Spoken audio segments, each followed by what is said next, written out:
Bonjour mes petits padawans de la cuisine, on se retrouve aujourd'hui pour une nouvelle vidéo. Et aujourd'hui, on va faire un gâteau vide placard.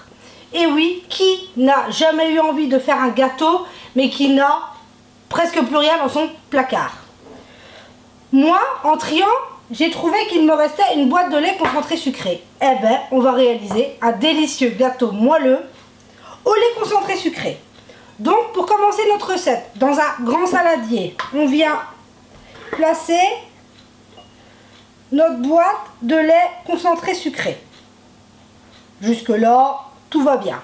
C'est une petite boîte, c'est 400 grammes. Hein.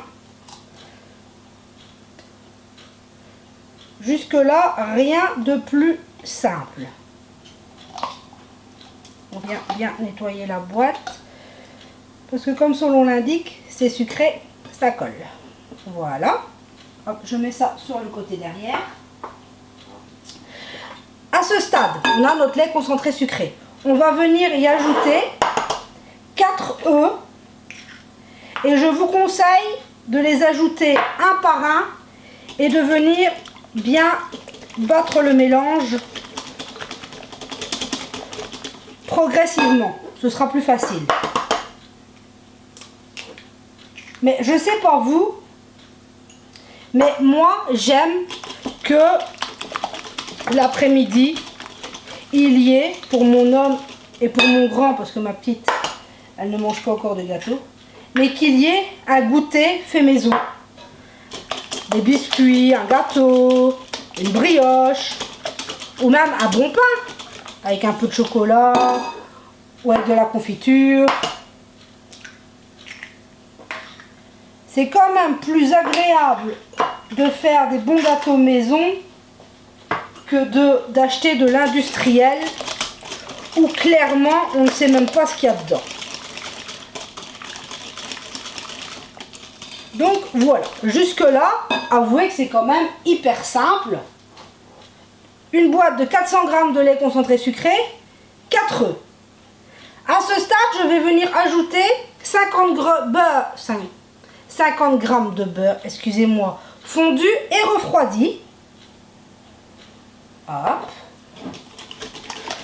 On mélange toujours bien.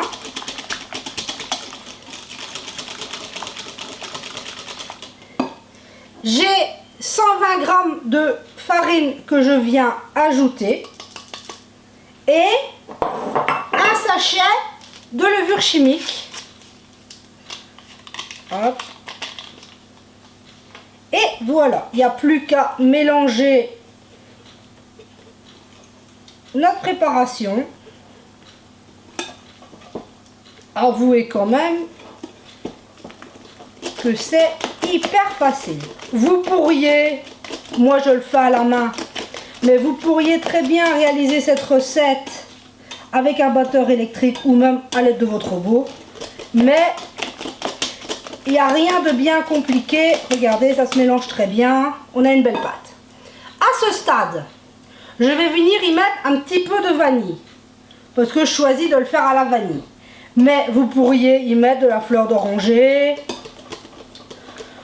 du chocolat, même pourquoi pas quelques cuillères de confiture qu'on viendrait mélanger dans la pâte. Tout est possible, c'est vraiment hyper facile. Donc à ce stade, je viens prendre mon moule que j'ai beurré. Bon, ici c'est un moule façon kouglof, mais vous pourriez un moule rond, un moule couronne, un moule rectangulaire, un moule à cake. Franchement, ce n'est que la forme qui change. Et moi, j'aime bien changer un petit peu les formes des gâteaux. Mais après, ça ne change strictement rien au goût. Hein. C'est juste la forme qui change. Mais quand on a des enfants, c'est toujours bien... Enfin, moi, j'aime bien changer. Et ça fait toujours beaucoup rire mon fils. Donc, on en profite. Donc, je vais juste venir mettre notre pâte dans le moule. Tout simplement. en ramassant bien. Voilà.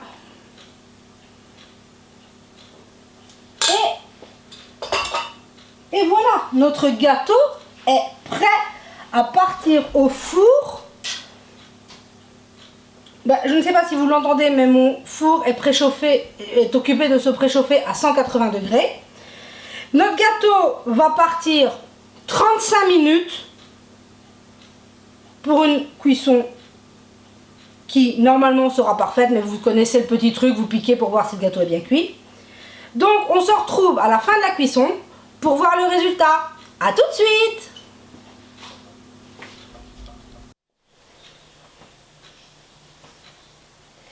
Et voilà mes petits padawans, au bout des 35 minutes de cuisson, regardez-moi ce beau gâteau. Donc là, je vais vous le démouler, mais je vous conseille à la maison de le laisser refroidir et de le démouler ensuite. Mais pour vous montrer le résultat, je vais venir le démouler. Ça n'accroche pas, ben oui, on a beurré le moule. Bon, je vais aller le poser vite vite là-bas.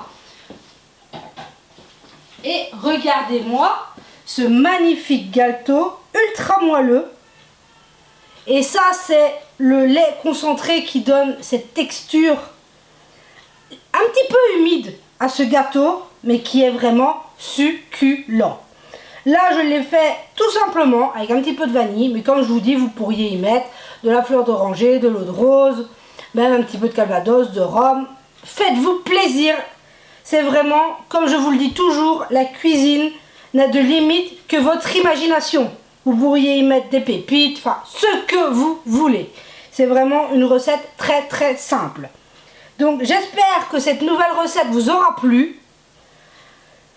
En tout cas, moi, c'est un réel plaisir de vous partager des recettes et de vous donner, c'est mon minuteur, c'est pas grave, de vous donner quelques astuces, quelques petits points qui pourraient vous aider à... Je vais aller l'éteindre, excusez-moi.